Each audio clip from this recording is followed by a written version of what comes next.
ইয়াত আপোনাৰ কিমান আছে ভোট জলকীয়া? ইয়াত আছে ইয়াৰ পৰা সৰু তাৰলৈকে আছে 3 বিঘা আছে, ইয়াত 1 বিঘা আছে। গছবিলাক ডাঙৰ। এতিয়া কিছুমান গছত বেমাৰ হৈছে বাৰু হ'লেও। নমস্কাৰ বন্ধুসকল, মই আজি আহিছোঁ আমাৰ গাঁৱৰে এজন কৃষকৰ কাষলৈ আৰু তেখেতে ভোট জলকীয়া খেতি কৰি আছে নিজৰ প্ৰচেষ্টাত। আৰু তেখেতৰ পৰা আজি আমি জানিব বিচাৰিম যে ভোট জলকীয়া বিভিন্ন বেমাৰৰ বিষয়ে, যেনেকৈ পোক লগা বা ৰঙা পৰি যোৱা, সেইবিলাক বেমাৰৰ বিষয়ে তেখেতৰ লগত আলোচনা কৰিম। আৰু ভোট জলকীয়া খেতি কৰি কিমান লাভৱান হ'ব পাৰে সেই বিষয়ে আলোচনা কৰিম। আপোনাৰ ঘৰ ক'ত? মোৰ ঘৰ তিনিচুকীয়া জিলাৰ কাকজান গাঁৱত। ইয়াত আপুনি টোটেল কিমান বিঘা ভোট জলকীয়া লগাইছে? মই বৰ্তমান 4 বিঘা লগোৱা হৈছে। 4 বিঘা। ইয়াত কিমান আছে? ইয়াত 1 বিঘা আছে, এইটো অলপ মানে পিছতীয়াকৈ লগোৱা হৈছিলে। হয়। আৰু বাকীখিনি সিটো বাৰীত আছে। আৰু এখন বাৰী আছে? আৰু এখন বাৰী আছে, এখন অলপ আগত লগোৱা। আপুনি যে এই মালচিং পেপাৰ দিছে, ইয়াৰ মালচিং পেপাৰ কি কাৰণে দিব লাগে ভোট জলকীয়াত? এই মালচিং পেপাৰটো দিয়াৰ কাৰণটো হ'ল মানে এই মাটিখিনি ইয়াত বন নুঠে, 1 নম্বৰ কথা। আৰু দ্বিতীয়তে আৰু ইয়াত পানীটো ভোট জলকীয়াৰ কাৰণে পানীটো বেয়া বস্তু হয়। বেছি পানী পালে মানে বাৰিষা ছিজনত এইটো ভোট জলকীয়াবিলাক মৰি যোৱাৰ এটা চান্স থাকে। সেইটো কাৰণে পানী সহ্য কৰিব নোৱাৰে, সেইটো কাৰণে এই পলিথিনটো দিলে পানীটো ছেভ কৰে। ইয়াত মানে কম পানী ৰখাই দিয়ে। ইয়াত সাৰ পানী কেনেকৈ দিব লাগে? এইটো সাৰটো মই বৰ্তমান অলপ ৰাসায়নিকভাৱে কৰা হৈছে, গতিকে ইয়াৰ সাৰটো ইয়াতে গুৰিতে এই পুলিটোৰ পৰা 2-3 আঙুল দূৰত মানে ইয়াত ছিটিয়াই দিয়া হয়। কি দিয়া হয় সাৰ? এনেকৈ প্ৰথম মই DAP দিয়া হয়, তাৰপিছত আৰু পুলিটো বাঢ়িবৰ কাৰণে ইউৰিয়া অলপ দিয়া হয়। বেছি দিয়া নহয়, কম দিয়া হয়, কাৰণ পুলিবিলাক যেতিয়া গছজোপা ডাঙৰ হৈ যায় তেতিয়া মানে অলপ বেছিকৈ দিয়া হয়। এই পলিথিন দিয়া আৰু এটা কাৰণ আছে, আৰু এই কাৰণটো হ'ল এই মাটিখিনি হাল বোৱা মাটি যেনেকুৱাকৈ হাল বোৱা থাকে আৰু সেই নিচিনা এই মাটিখিনি থাকি যায়। সেইটো কাৰণে এই পলিথিনটো লগালে এইটো এটা লাভ হয়। বেছি হাবি হ'বলৈ নাপায় মানে? এই পলিথিনটো লগালে হাবিটো মানে উঠিবলৈ নাপায়, সেইটো কাৰণে। আৰু মাটিটো ইয়াত জাম হৈ নাযায়, টাইট হৈ নাযায়, সেইটো কাৰণে এই পলিথিনটো সেইটো কাৰণেও লগোৱা হয়। আৰু বিভিন্ন ধৰণৰ কীট পতংগও মানে অলপ দূৰত থাকে তেতিয়া। আৰু এই হাবিবিলাক মানে হাবি যিমানেই হ'ব সিমানে ইয়াত পোক পৰুৱা বেছি ইয়াত বাঁহ লয়। আৰু ইয়াত যেতিয়া জলকীয়াবিলাক ফুলা সময়ত, লগা সময়ত, তেতিয়া ইয়াৰ পৰা হাবিৰ পৰা মানে পোকবিলাক ৰাতি গৈ কিনি কণীবিলাক খাই কিনি, আৰু ৰাতিপুৱা হ'লে আকৌ মানে পোহৰ পোৱাৰ লগে লগে আকৌ হাবিত সোমাই থাকে। সেইটো কাৰণে সেইটো এটা কাৰণ এয়া পলিথিন লগোৱা। মানে ইয়াত যেনেকৈ এই পুলিটো ইয়াত মানে এই কামুৰি পিনে পোকে এটেক কৰি দিয়ে, তাৰপিছতে এই কোমলীয়া এই অংশতে ছিঙি দিয়ে, আগটো ছিঙি দিয়ে মানে। যেনেকৈ উচিঙা আছে আৰু কিবা কিবি, আৰু এইবিলাক পোক পৰুৱাই। আৰু এটা পোক আছে, এনেকুৱা সৰু অৱস্থাতে সি মানে এই এনেকুৱা এটা আহি কিনি ছিঙি দিব, বা এনেকুৱা গুৰিত ছিঙি দিব, ছিঙি কিনি আকৌ গৈ কিনি এই গুৰিতে সোমাই থাকেগৈ। এনেকুৱা ধৰণৰ এটা পোক আছে। এইটো কাৰণেও মানে এই পলিথিনটো ভাল হয়, এইটো দিলে মানে। এতিয়া মানে যিমানে হাবি হয় সেই বেছি মানে ভাল পায়। এই পলিথিনটো দিলে মানে ইয়াত সিমান বাঁহ নাসাজে মানে। শহাপহু আহি এটেক কৰে নেকি আপোনাৰ ইয়াত? বৰ্তমানলৈকে শহাপহুৱে এনেকৈ একো অনিষ্ট কৰা নাই বাৰু। এইটো কোনটো প্ৰজাতি লগোৱা হৈছে আপুনি? এইটো মই ৰাণী প্ৰজাতি লগাইছোঁ। ৰাণী প্ৰজাতি, সৰু জাতটো? সৰু জাতটো। কেতিয়া লগাইছিলে এইটো? এইটো মই ফেব্ৰুৱাৰী 8 তাৰিখে লগোৱা হৈছিলে। ফেব্ৰুৱাৰী 8 তাৰিখে লগোৱা, বৰ্তমান ইমানখিনি পাইছিলোঁ। আৰু বৰ্তমান এই হাবিবিলাক ছাইড কৰি দিছে আপুনি? এতিয়া বৰ্তমান ইয়াত গুৰিত মানে হাবিবিলাক নিয়াই পেলাই দিছোঁ। আৰু এই নিয়াৰ পিছত মাটিখিনি ইয়াত খুচৰিব লাগিব। ইয়াত খুচৰি মেলি ঢিলা কৰি কিনি ইয়াত DAP দিব লাগিব। আচ্ছা, এই মালচিং ত্ৰিপালটো ছাইড কৰি দিয়া হয় নেকি পিছত? এইটো ইয়াৰ এটা নিজৰ টেম্পাৰ আছে, এই টেম্পাৰটো গ'লে নিজেই এইটো ফাটি চিটি শেষ হৈ যায়। আৰু ছাইড কৰি দিব নালাগে? নিজে দিব নালাগে। তাৰপিছত একেবাৰে যেতিয়া নেকি জলকীয়া ছিজনটো শেষ হৈ যাব, তেতিয়া আকৌ হাল মাৰিবৰ কাৰণে এই পলিথিনটো আকৌ এৰুৱাই দিয়া হয়। ইয়াৰ পৰা ছাইড কৰি দিয়া হয়? ছাইড কৰি পিনি জ্বলাই দিয়া হয়। আচ্ছা, ভোট জলকীয়া ফ্ৰেণ্ডসকল,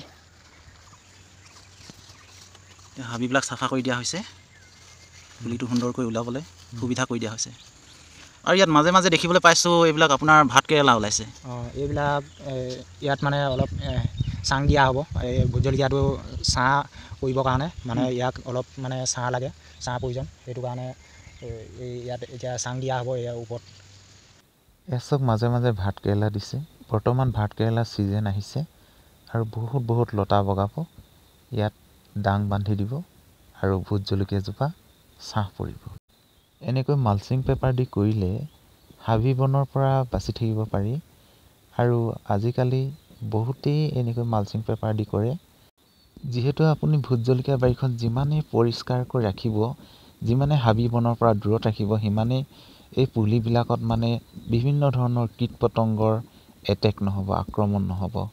আৰু কিছুমান উচিঙা ওলায় যিবিলাকে এনেকৈ এই পুলিবিলাক কোমলীয়া হৈ থাকোঁতেই আগবিলাকতে ছিঙি দিয়ে আৰু পেলাই দিয়ে। গতিকে নিবনুৱা যুৱক যুৱতীসকলে প্ৰতি বছৰে যদিহে ভোট জলকীয়া খেতি কৰে তেতিয়াহ'লে এটা ডাঙৰ মুনাফা হাতলৈ আনিব পাৰি। অকল ইমান ধুনীয়াকৈ হৈছে ভোট জলকীয়া। চাওক ভোট জলকীয়া গছবিলাক ডাঙৰ হ'ল।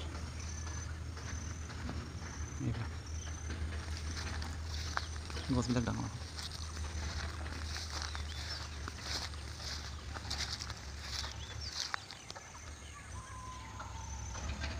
ইয়াত আপোনাৰ কিমান আছে ভোট জলকীয়া?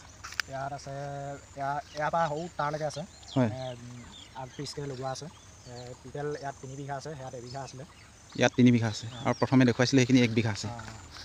আচ্ছা, ইয়াত এতিয়া ফল লাগিবলৈ হৈছে ন? বৰ্তমান জলকীয়া ফুল ফুলিছে আৰু ফুল ফুলিছে, অৰ্থাৎ জলকীয়া লাগিব হৈছেগৈ। কিছুমান এইবিলাক কলিও হৈছেগৈ লাহেকৈ। এতিয়া ইয়াত কিবা কিবি দৰৱ ব্যৱহাৰ কৰিছে নে কি? বৰ্তমানলৈকে এতিয়া কিছুমান গছত বেমাৰ হৈছে বাৰু, হ'লেও দৰৱটো সেনেকুৱাকৈ মৰা নাই, মাৰিবলগীয়া হৈ আছে। যদিহে ইয়াত যে এইটো কিছুমান দেখা যায় কলা পৰা বেমাৰ এটা লাগে, সেইটো লাগিলে কি কৰে?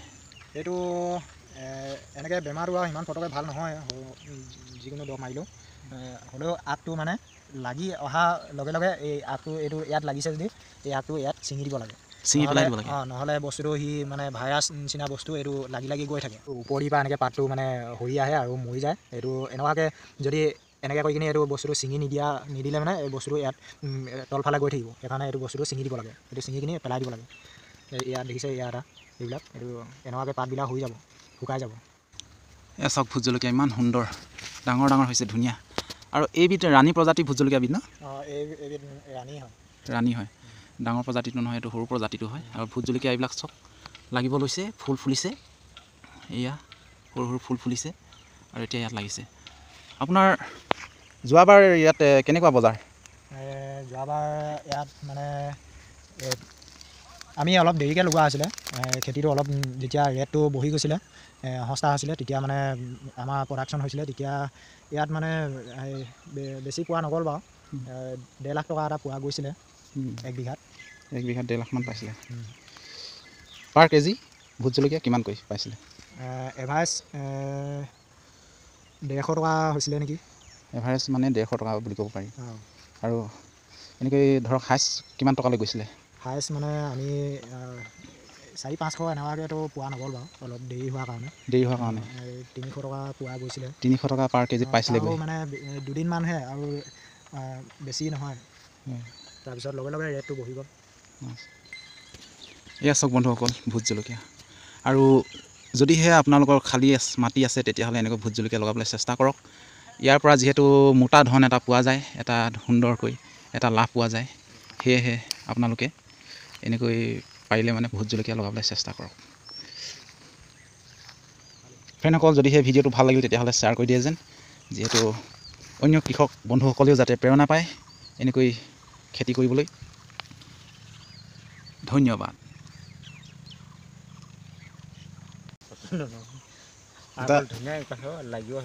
দাদা, আপুনি এই ভোট জলকীয়া খেতি কৰা কিমান বছৰ?